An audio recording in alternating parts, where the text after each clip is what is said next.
everyone's doing well. This is Django. This is Django Mango.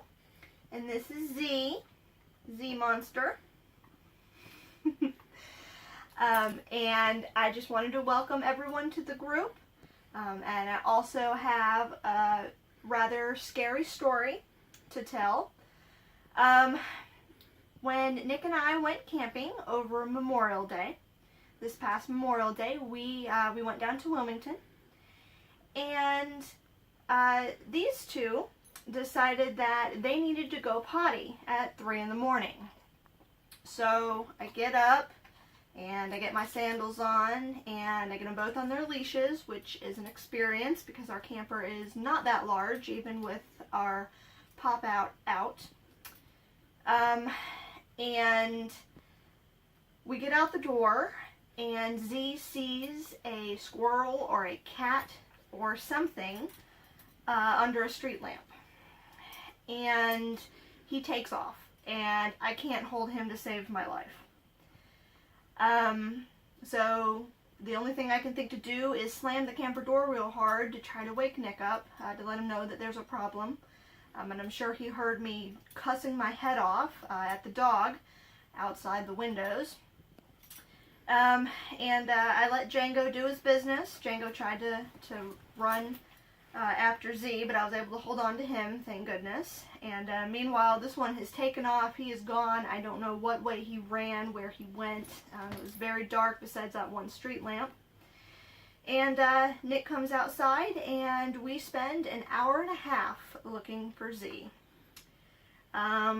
We go up and down the main road that the campsite is on, looking for him, hoping to see him out there, hopefully not roadkill. We stopped and asked gas station people that were working night shifts. No one had seen him. We were up and down our campground for about an hour of that hour and a half. Are you giving me kisses?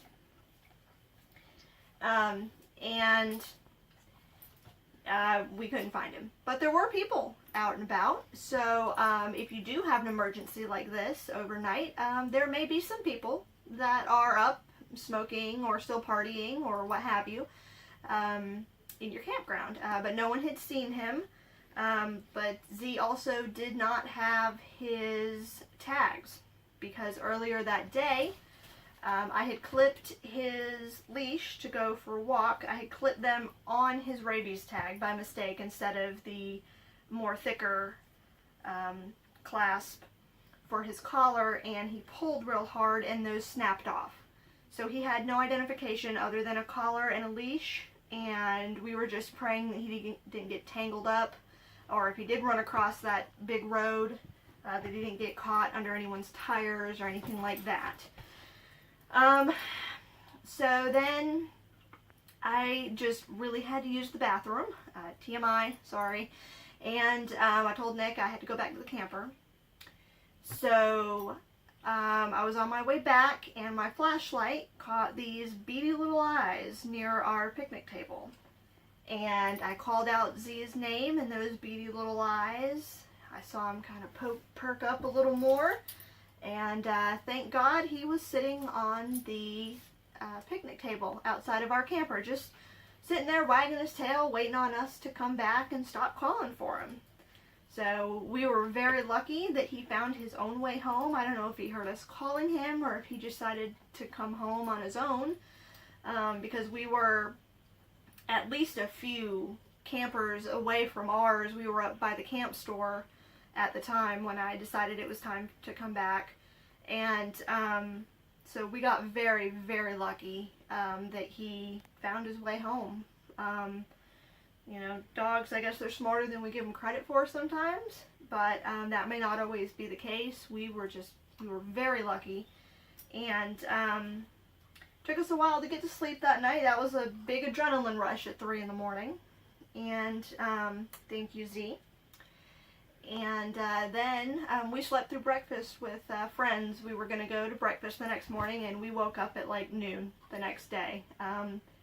But, you know, it's kind of hard to get up for breakfast when you're running around for an hour and a half looking for a dog in a place that you're not that familiar with. So that was definitely a learning experience for both of us. First and foremost, if you have more than one dog and you're camping with more than one person, at least 2 people should get up. 1 for each dog, 1 person for each dog. It was just too much for me to handle when he took off like that, and I was still groggy from sleep. And yes, it sucks to have to wake up at 3, 4 in the morning to let your dog out because he's got to pee. But it would suck even more if you just let him out and he ran off like that and then he never came home. Or, you know, God forbid he were hit by a car or something and wasn't able to come home. Also, make sure that your dogs have their tags. We should have fixed that immediately when it happened. Of course, you know, hindsight is 20/20, but definitely lesson learned on that. Make sure they have their tags on. And also, we have since invested in lighted collars. If we had had a lighted collar on him and I had turned that on before I stepped out the door, then after he broke through the street lamp there, it'd be easier to find him with a light around his neck than just trying to wonder where he might have gone and calling his name. So that may have helped. Quality flashlights. When I went out, I didn't have a flashlight on me. I just grabbed the dogs and their leashes and we headed out the door. I wanted them to do their business so I could come back inside and crawl back in bed. Always take a flashlight with you. Duh, I know, but that's something I didn't have. And also, good training for your dogs. It's going to take work to make them listen to you. It's got to become a routine for both of you. Django, we spent a good amount of money on his training, and it's very good training. We didn't do the same with Z, and Z even has gotten Django off of his training. So we're thinking about possibly investing in better training for Z. And we also have not just lighted collars, but we have buzzy collars. They're not shock collars, but they are, it's almost the equivalent of when you feel your fingers falling asleep, or if you get those pins and needles in your foot. That's what it feels like when you buzz the dog with these collars that we have. So they're humane. It's not going to shock them. If you do turn it up too high, they may yelp.